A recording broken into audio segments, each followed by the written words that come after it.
Well, good evening and welcome to Town Talk. And with our new set here, we have two sets here in the studio. So when Gary leaves, we can go right over to the next set and sit down and get ready to do the show. But it takes us a long time to put this away after. Hope you're tuning in and hope you'll call in. If the guys will put the number up there so you can see what it is and give us a call, because this is for people in town to talk and tell us what you think. There's a lot of action on the internet. There we go, 508-266-0990. There's a lot of stuff going on the internet. Well, here's a chance to get out and verbalize on it and not do it on the internet. But first I want to bring up is there's some signs out there, vote no on the override. Well, it's not an override. There was an override proposed, what, maybe 2 or 3 years ago? I can't remember. Maybe longer than that. Time flies by so fast you don't realize it. There was a proposal for override of 2.5. It failed. The current ballot is not a question of an override. The current ballot is a debt exclusion for the school. So in other words, once the loan is paid, you're no longer charged on your taxes for it. Of course, they're talking a 30-year note, so in all likelihood, I won't be around to see it paid off. So a lot of people in my age group will be paying for it, and after we're gone, it'll still have to be paid for. But that's the difference. With an override, what you do is you actually change the amount that you can increase taxes every year. So right now, under Prop 2.5, they can only go up 2.5% plus growth. So you average out about a 3% increase every year. Well, under 2.5, if they do an override, they override to 4% or 5% or whatever, then you've taken all the holds off and they can raise it every year. And this is why 2.5 came into effect. Well, I remember quite well when 2.5 passed. And it passed because before 2.5, the Finance Committee could sit down and say, okay, here's the budget. Oh, this is what everybody wants. Well, it's much more than they wanted last year. They need more money. So we'll raise the taxes. And they raised the taxes to meet it. Happened everywhere. I remember in Boston you had Kevin White, the Kevin White system of raising taxes. He would say, give you an example, the new Boston tax rate is going to be $50 per thousand. And then he would come back about a month later and say, wait a minute, I worked hard, I put a lot of hours in, I got it to, it's only going to go up $30 instead of $50. Actually, it was only going to go up 30, but he would say 50 to start with and make it look like he was able to cut it back. But that was what happened. They could set the rate to whatever they wanted to because there was no control. And so 2.5 came in. And, you know, and when it first happened, there was a lot of stink about it. In fact, Mike Dukakis was the governor at the time, and a lot of towns ended up having a little tough time with it because they had to adjust to it. And Northbridge was one, and we ended up getting a good amount of money from the state to bail us out, so we could ride through it and eventually get over it. So let me say, and then the legislature talked about doing away with it, but then didn't dare because they knew that this passed by a large majority and the people didn't want to see it go away. Because once again, they didn't want to have, let the town leaders, city leaders, whoever, have the power to raise your taxes to whatever they wanted to raise them to. So, like I said, this is not a override, even though that you see some signs on Hill Street that say no override. This is a debt exclusion, which is a lot different. Okay.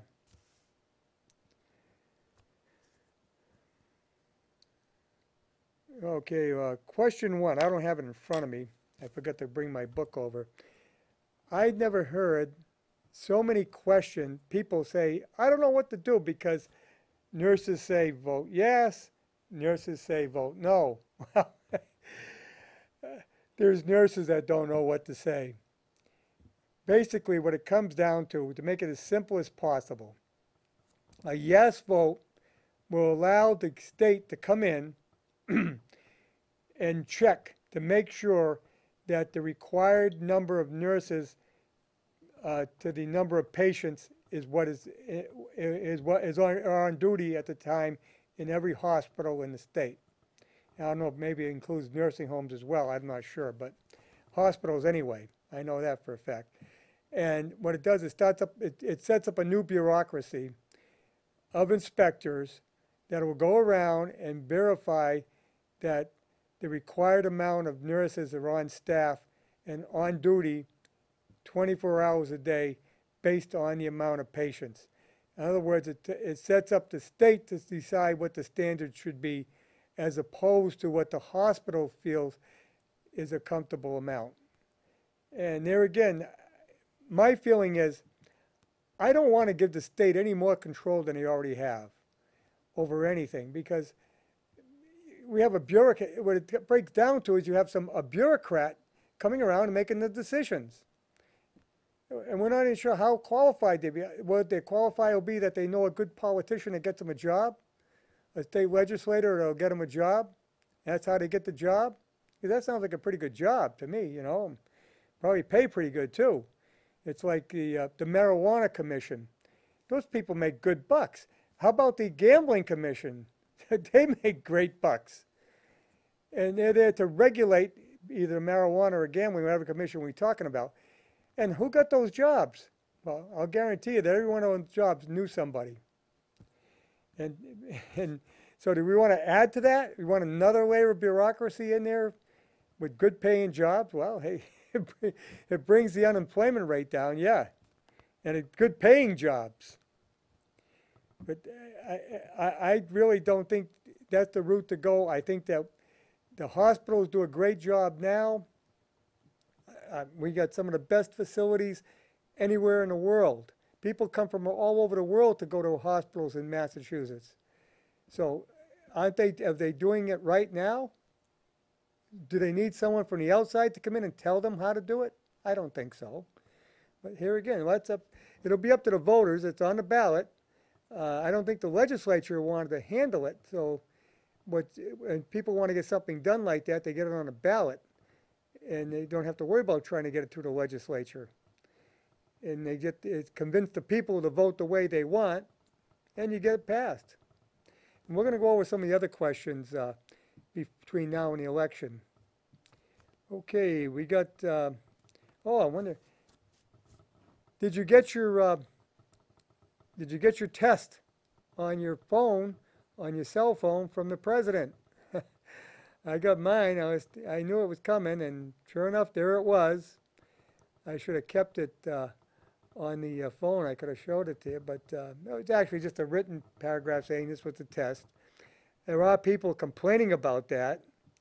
Why, I don't know, because what's the big deal? So they test it. Yeah. Why not have a way for the government to contact you if an emergency is taking place? A great way. I mean, that's why we have the emergency broadcast system, was to be able to warn people of an attack, and they use it now as a storm warning. You probably heard the emergency system put into effect for a snowstorm, or if you're having a flooding event, something like that. So why not be able to tell people that there's something going on? If you've got a major flash flood situation, great way to contact people and let them know. And if they're in that area, they can watch out for that and not drive into a area and end up being washed away or something. It happens quite a bit. Not so much here, but in other parts of the country. So I have no problem with that. And a lot of people did, but I had no problem with it. And by the way, we're at 508-266-0990. I know you're not watching the Red Sox tonight because they played last night, and well, what a game! Well, they pulled it off, and now they go on to see if they can do it again. And the Astros are coming into Fenway this weekend, so we'll see what happens. The Patriots, boy, there's another turnaround. The first couple of games, I thought, oh my God, this is going to be a horrible season, but not to get into sports too much, it's pretty good how both of them are doing well, doing extremely well. And we're hearing good things about the Celtics as well as the Bruins, so maybe this will be a great year in Boston sports. And of course, now we're looking forward to the Woo Sox, not the Paw Sox anymore, the Woo Sox. And I gotta wonder what they're gonna use for a.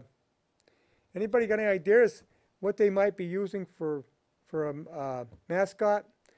Because you know, Paw Sox use the bear. Of course, bear has paws. But what has a woo? You know, what is a woo? So it's interesting to see what they come up with for the Woo Sox. Right now they call them the Worcester Red Sox, from what I understand, but they call them the Pawtucket Red Sox, but they became the Paw Sox out of that. So they're going to come the Woo Sox out of Worcester Red Sox. So we'll see what they come up with. But that stadium is not going to be cheap. And if you're a Worcester resident, you're going to be paying for it, obviously, because it's being built by the city. And hopefully they're going to get something back out of it. But this is something that's done by a lot of communities. You know, you do things to attract the business in. And in that sense, we also have on town meeting warrant the new, talking about paws, the new Paw Steps Veterinary Center. He took over the Whitensville Hospital, former Whitensville Medical Center, and he's looking for a TIF, a little relief on his taxes. And I support that, and I'll tell you why. He took over a building that from day one, from when that building was built, it was a nonprofit and paid no property tax to town Northbridge.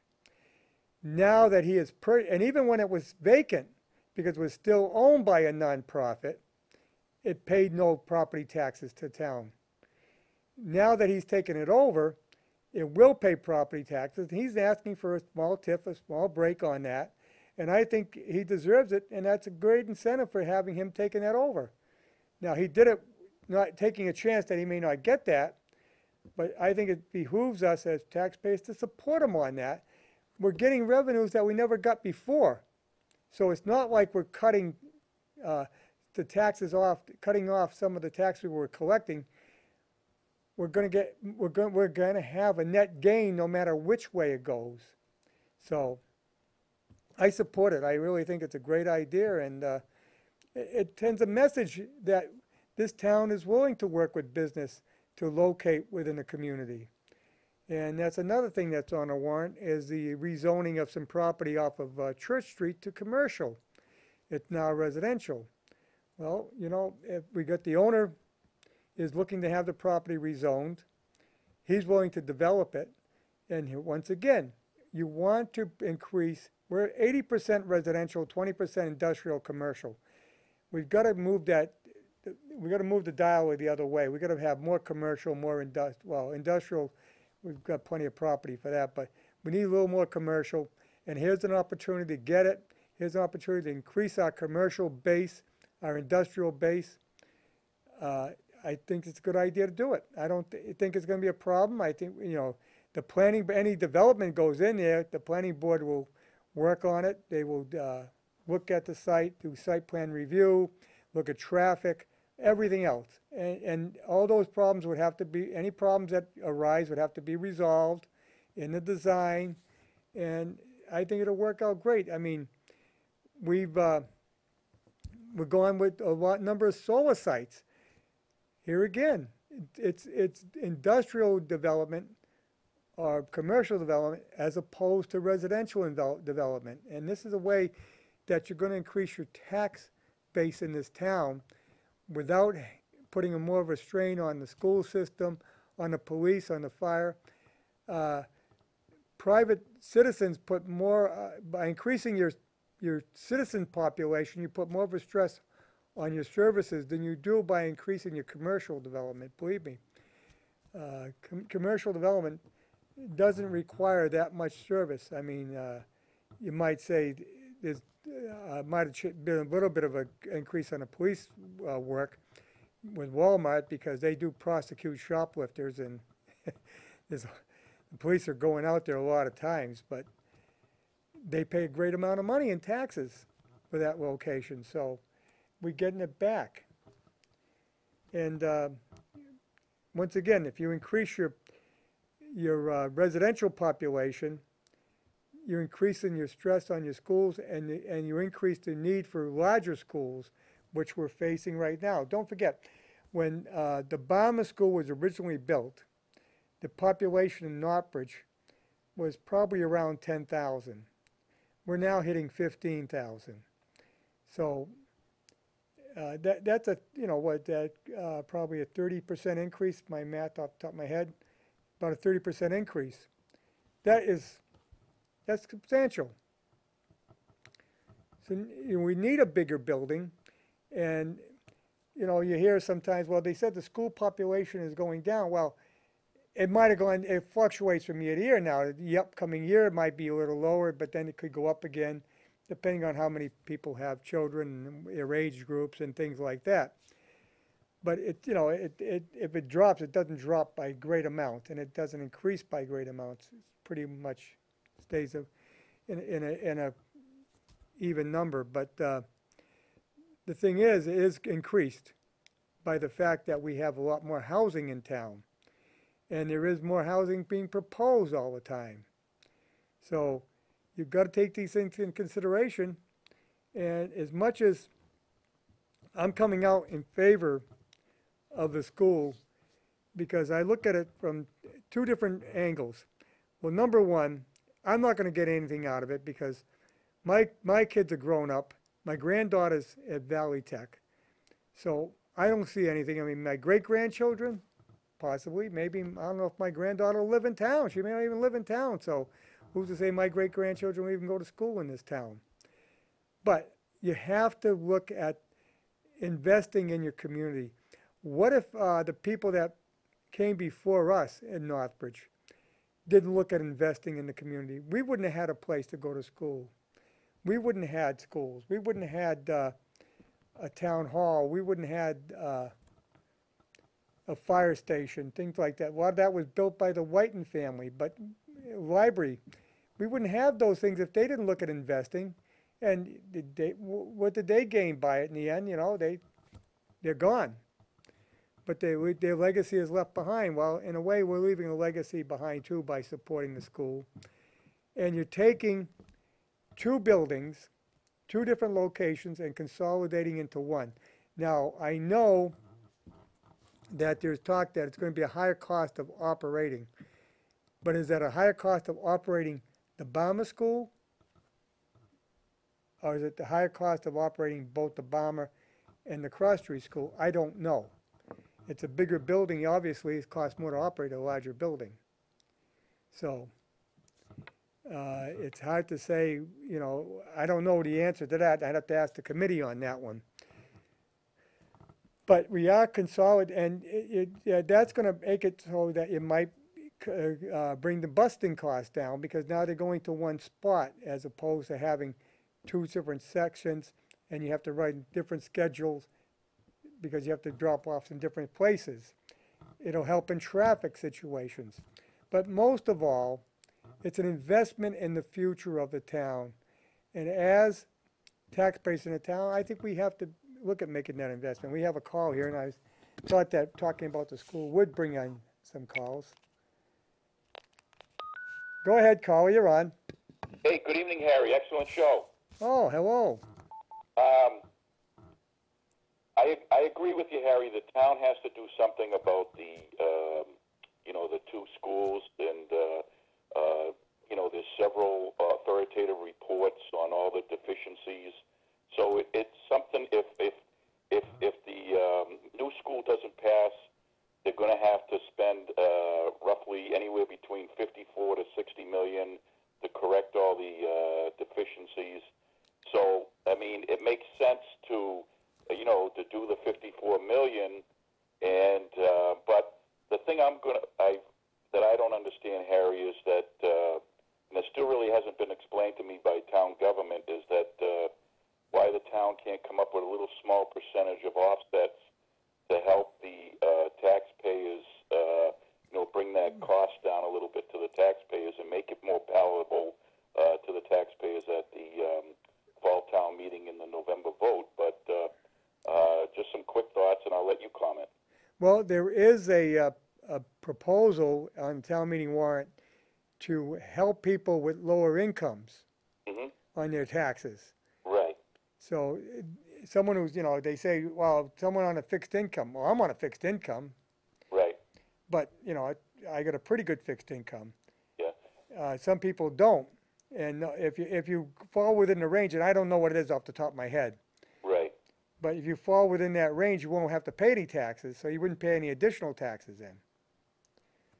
So that helps in that respect, and people that can't afford it. Mm-hmm. Other than that, I don't know what they could do other than what we're getting from the state. How do you change the cost in any way, shape, or form? Right. Right. I looked into that property tax abatement, and I think there's only 19 seniors now that are presently getting it under the $500 abatement, and so I don't know, if there would be a large population of seniors that would qualify, because it's quite stringent on the requirements. But something is better than nothing. Well, I think I thought I heard the figure that would double it to 1,000. Right, they're talking about moving the 500 up to 1,000, but Yeah, and it would increase there's by only 19 about. people now taking it at the $500. Right. So I guess for a single person, it's your gross salary can't be over 20,000, and there may be some limitations on unearned income. And I Right. think if you're married, it can't be over 30,000, and then again, limitations on unearned income too. So it is something, but I don't know if a massive amount of the seniors would qualify for it. I mean, I seem to think that if there's only 19 taking advantage of it at the $500, I mean, so I mean that's just a quick thought. But what I can't understand, Harry, is the town grows at 2.5% every year, and it's quite puzzling that the town can't take 0.1% and set that aside to help the taxpayers pay for the school. Well, here again, You know, we got to make the school the bad guy because their budget goes up more than that. right? Well, I know the school gets a lot of money from from the state, but there's questions there about all the things not being properly reimbursed by the state, and so I mean it's like actually the foundation budget committee recommended that the state was underfunding municipal school districts by $1 billion, Right. and that's never been addressed. So it is a balancing beam, but Well, I've had the legislatures in here, and they've discussed the fact that it's been brought up, but they can never get it through. The legislature never approves it because they don't feel they have the money. right. No, I mean it's all a question of money, and Right. and hopefully they do. But I mean, even to what I was kind of taken back was that the town never had like a public information meeting for citizens to come in and offer possible suggestions on offsets. I mean, there could be a citizen out there that has $1 million suggestive offset, and but that never materialized. And even just doing a forensic audit of all town-owned property to see if any of that can be sold. And I know it's going to take a process to what they do with the former NES school, but I mean, just a little something to help the taxpayers, because, like I think they said on a house valued at $301,000, you're talking an additional $542 a year, and that's on top of the regular 2.5% that goes up. And then you're talking I mean, now you also got the Community Preservation Act assessment too. So, I mean, I was at a meeting tonight, and I did talk to state representatives. They can't make any guarantees, but they're going to try to do what they can for some additional state funding. But it's really a catch-22 because, you know, like I said, it's anywhere between 54 million to potentially 60 million to fix the schools and bring them up to code, and then you're talking 54 million to, you know, with the 47 million reimbursement, you know, for a brand new school, and like you were saying, you know, the consolidated things to make it work better. Right. You know, the thing is, you fix the old school. That's like you got a car, Mm-hmm. and it needs a lot of repairs, and you say, "Look, it's not worth it to me. I'd rather go buy a new car and get rid of this thing, Mm-hmm. because yeah, I can probably fix it for less, but then I still got the same old car." Right. And then what else is going to go wrong? Right, and like I was saying, once they start getting in and renovating, you don't know, just like when you renovate a house, you don't know what you're going to find behind walls or how things Right. are done, and everything has to be brought up to code anyway. And in 2009, the town estimated it was going to be roughly $41 million, you know, to fix those two schools. So, I mean, 54 to 60 million, what's, you know, from the time period between 2009 and 18. So, you know, those, you know, some people say, well, that's where you getting that figure, but it's not that much of a difference from, you know, that if it was almost 41 million back in 2009, and now it's 54 million. So, I mean, they say cost of construction goes up, what, 4 or 5% every year? Yeah. And if the town doesn't do anything, just like you said, it's you know, it's a big issue. Right. You know, it's a problem sitting there. Uxbridge went through this with their high school, if you remember, Oh, yes. and by the time they finally resolved it, the price was almost double. Right. So, I mean, the reimbursement isn't going to get any better, unfortunately. And who knows, in the future, the reimbursement could be less. Yeah.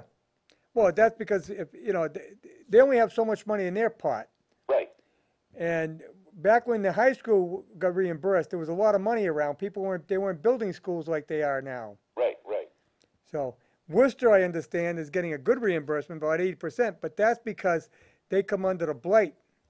Mm-hmm. And they were able to, because of the poor part of town, able to get more out of it. But I don't know exactly. That was someone told me. I don't know if that's accurate either.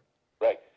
But the thing is, you can't keep pushing it up. We have to think about the fact too that they're going to come back and hit us again. You know, this is not over. No. The middle school is going to be the next thing. Right. What? And they, like I said, they have to address these issues. And Yeah.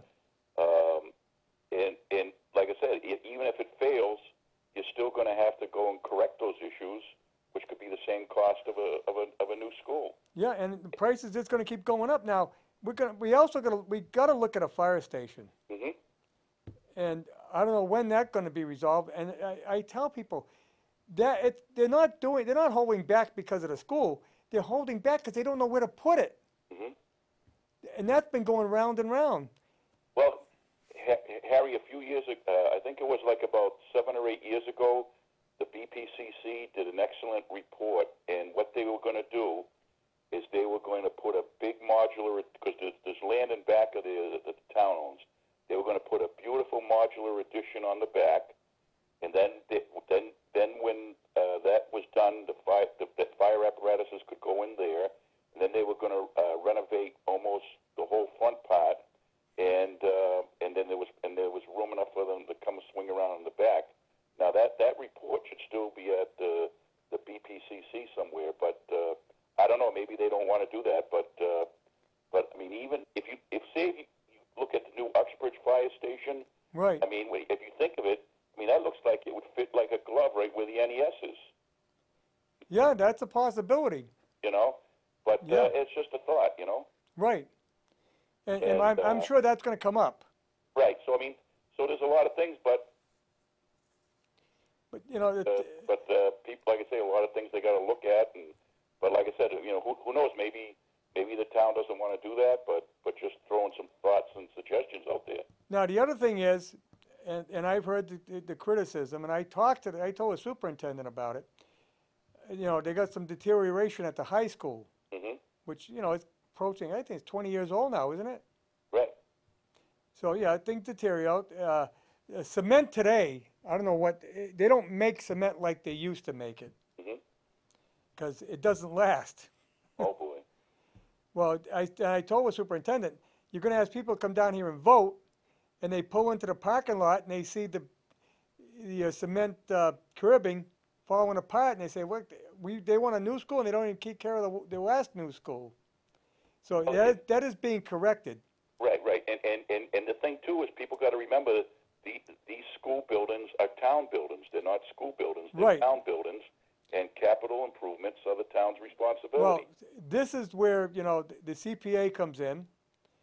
Plus, you recall back with Ted Kozak Right. on that money we get from the solar. Right. And future solar projects. And future solar projects is going into a special fund for maintenance. Right. And I believe there's quite a bit in there right now. Right. I mean, maybe the Board of Selectmen should get an accounting on that, and like I said, see there's some money there to, at least start doing some repairs or whatnot. Well, here's another thing for the building planning committee. Which I don't know if it comes under their jurisdiction, but they probably should be looking at making an inventory of the town-owned buildings to see what they need. Now, they are using some of that money. That's what they're doing to get rid of the underground tank at the annex. Right, I saw them working down there. Yeah, and that's how that was funded. Getting those tanks out of the ground can be pretty expensive. Oh yeah, especially if there's issues. Yeah. So, I mean, they are doing things that need to be done. Right. And we're finally going to. That's the other concern too. I hope they're not going to take the NES and say, okay, we're going to make another annex for the town hall. We don't need any more.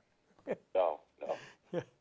I mean, there's a lot of things that can be, that could be done. Like a lot of people said, nobody was going to buy the old hospital, but look what happened. Yeah, and I think we got to help him out now. He's asking for a small TIF. Right. To help defray his costs. He's got a big mortgage payment. He didn't have cash to pay for that. Right. So, you try to help him out a little bit. I mean, think about it, Barry. That property sat with no tax revenues. Right. For how many years? Yeah. Probably, I got to say, at least 75 years or more. Right. This is all an addition. Yeah. So anything we get, if we get $1 a year out of them, we got more money than we got before. Right. And it's going to be more than $1, obviously.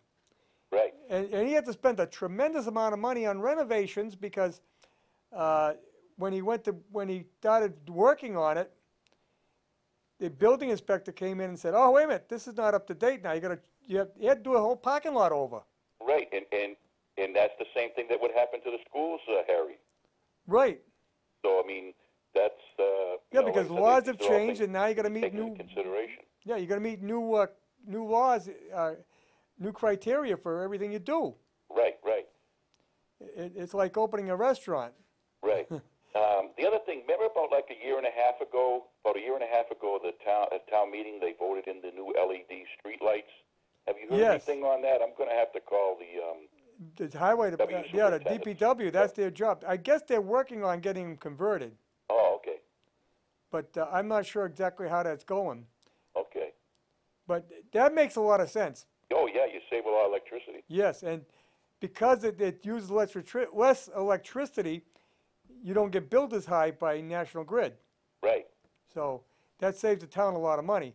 Oh, yeah. And I would hope that they would take some of that to use it to turn some more lights back on, because we did put a lot of them out. Because remember they shut off 184 street lights it was like 7 years ago, and they said it was only going to be temporarily. So it's been 7 years. Yeah. But and like I said, some places are real dark at night, and that's another issue. Yeah. Once you take that money out of the budget, it doesn't go back. Right. That and now I heard another thing. I don't know if you heard this, Harry, that the town's not sending out the FinCom booklets anymore for the town meeting. Have you heard that? Yeah, that was voted on at town meeting. You're kidding me. Yeah, I believe it was the Springtown meeting we voted on it.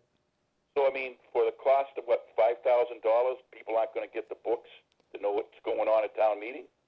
Yeah, well, I imagine you'll get a book when you walk in, you'll be able to get one. Oh, okay.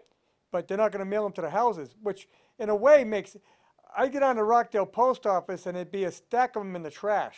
Oh, boy. Well, because, look at, we have what, 150 people show up at town meeting? Wow. And how many books they send out? Yeah, I know. The last one, they told me, hey, don't leave because we might not have a quorum. Yeah. I know. And that quorum has gone down over the years. We're down to, all we need is 50. Right, right. That's why we don't broadcast a town meeting live, because we did it once and no one came. Oh, boy. Yeah. Because And, they said, well, I'll stay home and watch. well, I think this is going to be a good town meeting coming up, and I guess it's going to be at the high school. That's what I was told tonight. Well, this is what the moderator is looking at, because he's figuring a big crowd because of the school question. Oh, He figures it would be a big turnout. right, right. Now,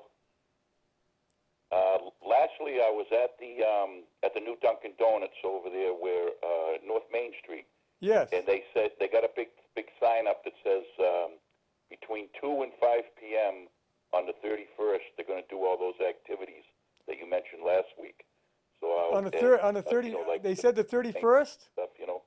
They made it the 31st? Yeah, I'm pretty sure that's what it was. It's going to be on the 31st. Okay, because But anybody that goes in there, they got a big sign just to the right of the door of what it is. the grand opening. Yeah, because it makes sense because they'll do the face painting on Halloween. Yeah, you're going to do the face painting.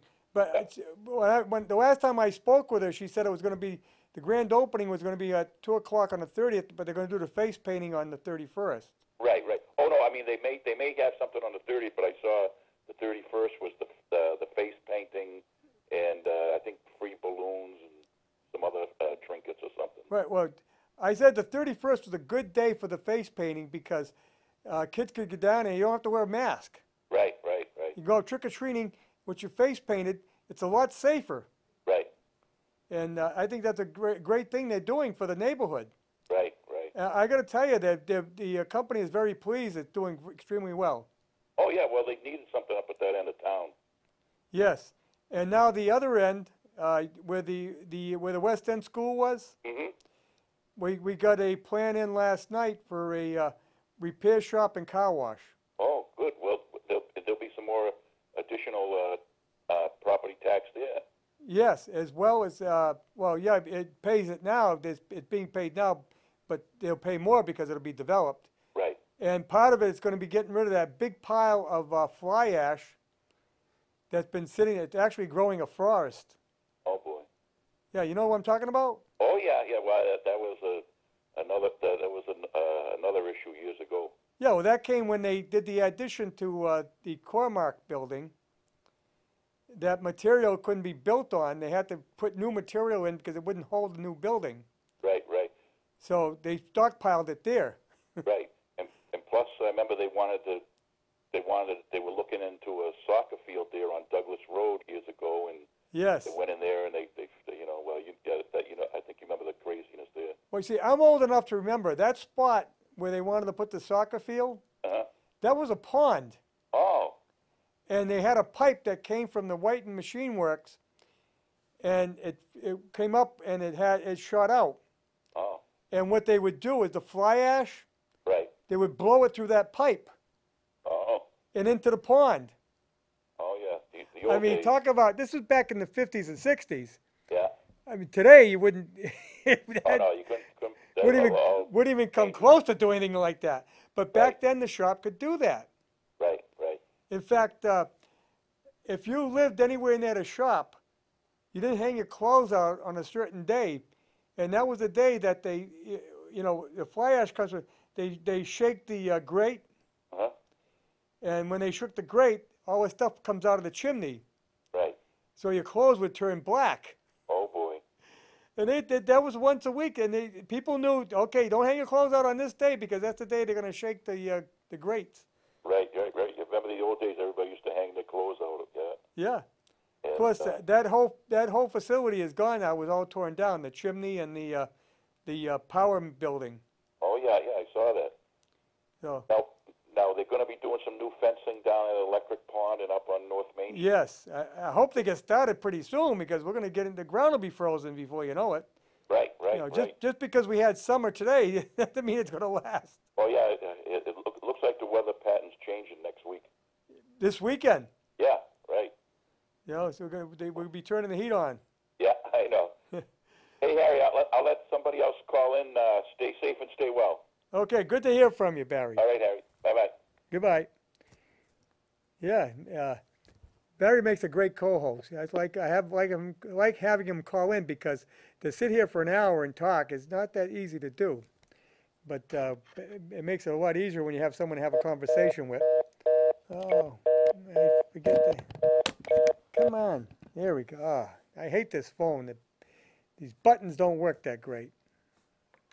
All right. You know what I was going to ask everybody how they feel about the new situation with the water bill now. You're getting your bill monthly as opposed to quarterly. And, I remember back when you got the taxes were once a year. And then they went to every 6 months, bi-yearly. Now they're quarterly. Now the water bills used to be once a year. They went to quarterly, and then, of course, the sewer bill is still quarterly, I believe. But that could change eventually.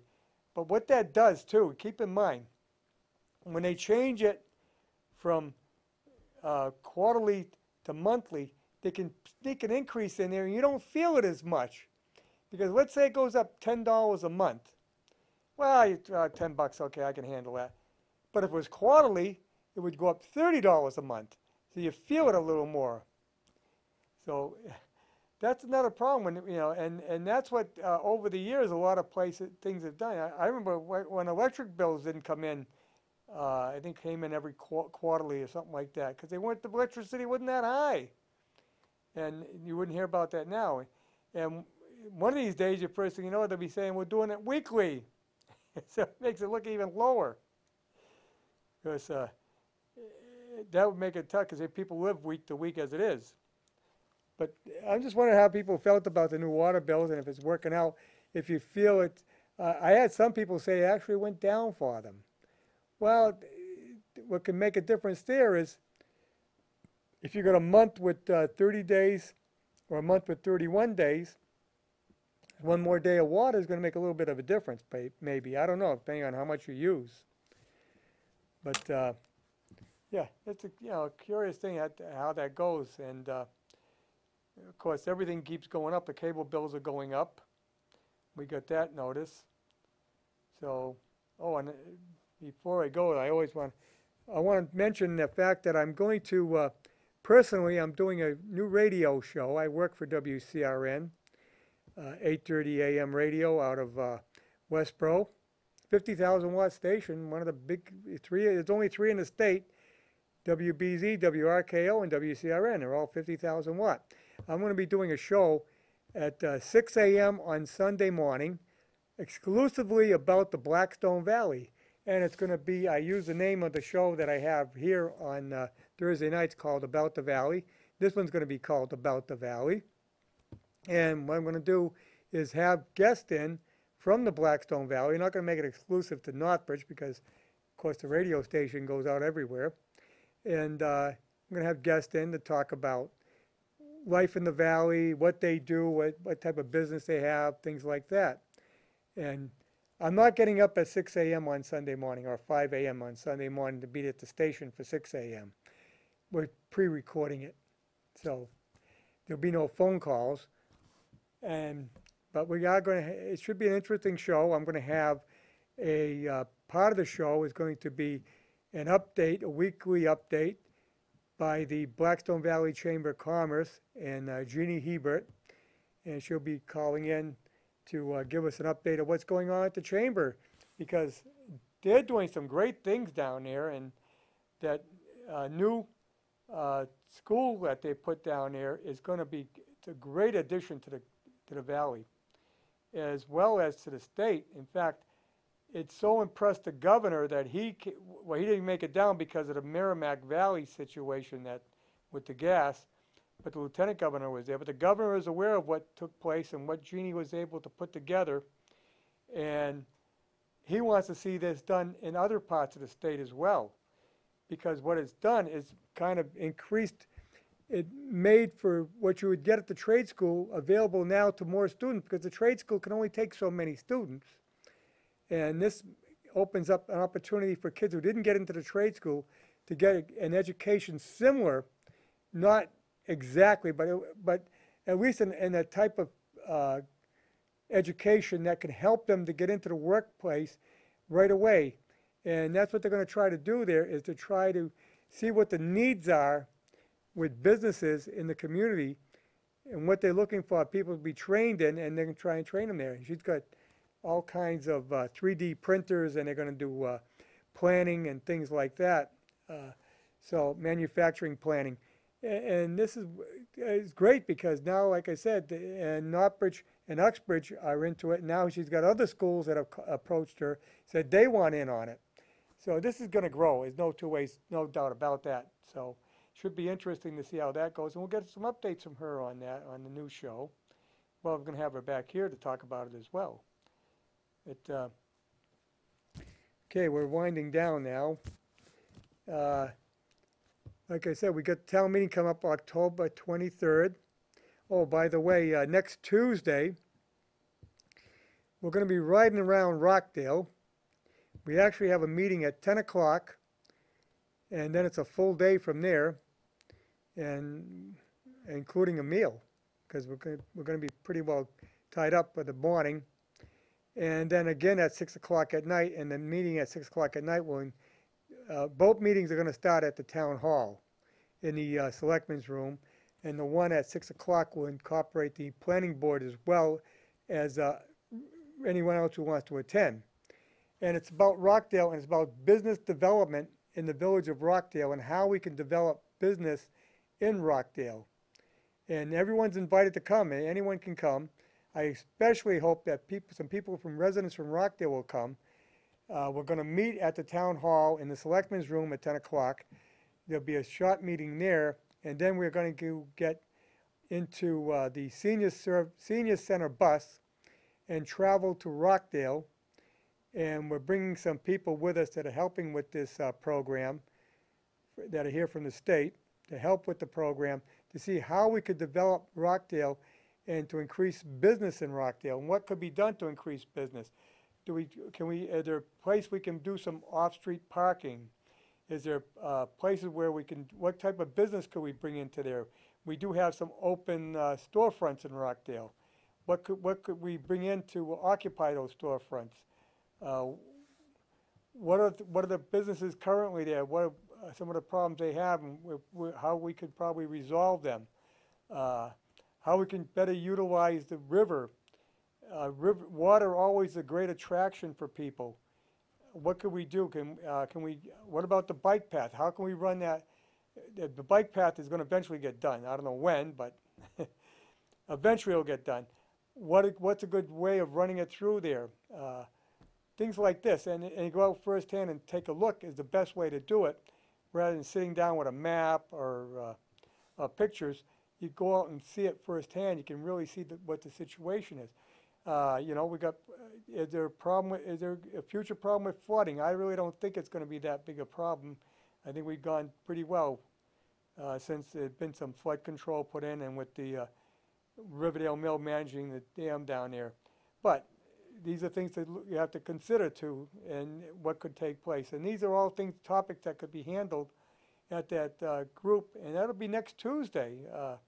So it's coming up fast. And it behooves people to come in and check it out. Don't say when there's nothing being tried. There are things being tried, but you got to get involved yourself to help out. We can't, it shouldn't be expected for everybody else to do it. And then after it gets done, they say, "Oh, I don't like what they did." Well, where were you during the planning? Get in there and talk about it and tell what we can do. Do we need to, sidewalk repair? Would that help? There's a lot of things we can look at, and then they'll probably help us get some grant money in to to do some of these things. You know, Rockdale is a beautiful little village, and it just needs a boost in some ways. I mean, they did it in Waynesville. We were able to develop off-street parking, which has helped tremendously. I mean, you go into downtown Waynesville and during the day, and sometimes it's hard to find a parking spot in the back of the buildings on Church Street, and even on the Unibank parking lot. So, you know, it's been successful, and there are businesses that are doing well in downtown Waynesville. You know, these are all things that we got to keep working toward getting a better community, and you got to work at it. You can't. It doesn't happen by default. It only happens when you work at it. We're looking at the local historic district, which will be coming up hopefully by the Springtown meeting. I'm on that committee as well, and that's looking at 19 properties. I believe it's 19 properties in Whitensville. And what it's going to do is tell a story of how the Whiten family came in, John Whiten being a brilliant mechanic and inventor, made better equipment, better textile machinery, and was able to sell it and build an empire, actually quite an empire, the largest manufacturer of textile machinery in the world. His machines are all over the world. But how he came about this and how he built housing so he could have places for the workers to live, so he could bring them in. And one of the things, the benefits of coming to work here, where you got a house. You know, that's how it worked back then, and to entice people to come here. And it changed us from an agricultural community to a manufacturing community. And actually, it changed the United States from a basically agricultural country to a manufacturing country. Of course, the Blackstone Valley being the birthplace of the Industrial Revolution. And that we all want to tell the story. So by doing this, we'll have walking tours. Rangers will have walking tours to show people how around the Whitensville area, and maybe extend that into Rockdale at one point, or into Linwood. And the thing is, it brings tourism, and tourism brings money, because tourism brings people that come in to shop. They go to the restaurants. And one day we'll have something I always wanted to see, was a hotel in town. We have no hotel facilities, and that's a possibility out on 146, or who knows where. You know, there's other places in town. Might be something might happen down in the Osterman Industrial Park. Would be a place that it could work out too. So I mean, whoever thought that we'd have a medical center there, and that seems to be doing pretty well for itself. And there's other buildings going up, and he's developing that. So, you know, the town is growing, the town is changing, and you've got to work out plans to help that along, and to make sure it gets done in a way that works out well. And we leave a legacy behind for the people that follow us, as the people that came before us did. And I know my uncle was on the first committee, the committee that built the Barmer School. My uncle Ed Postman was on that group. I had pictures of the construction, because he took them. I gave them to the construction committee. But the thing is, he took his time, and him and others got involved, and that's how we were able to have that school for the last 50 years. These are all things that, you know, you need people to get involved, and hopefully we're going to see some involvement coming up with the things that are coming up, especially I'm a big fan of this Rockdale project, because I think this time, we've done it in the past, but this time it might see something happen. We got some open space down there where no one's used to be in the Rockdale Youth Center. Well, wouldn't that make a nice little park? Well, there you go. We can probably do something there. But you got to get the ball rolling. Someone's got to initiate it, and that's what we're hoping to get done here. You know, and like I said, if you make it look halfway decent, you'll bring the people in. You know, a Rockdale Fire Station could possibly not be needed any longer, depending on where they build a new fire station. We could do something. You know, what could you do with that building? These are all the things we have to look at, and that's what we're going to be thinking about. Okay, well, we're going to wrap it up because we only got about 5 minutes left here, and then we don't want to go over. So I will see you next week on Town Talk. Hopefully we get some more calls in, people get interested in what's going on here. I haven't got any guests planned. I do have a guest tomorrow night on the About the Valley.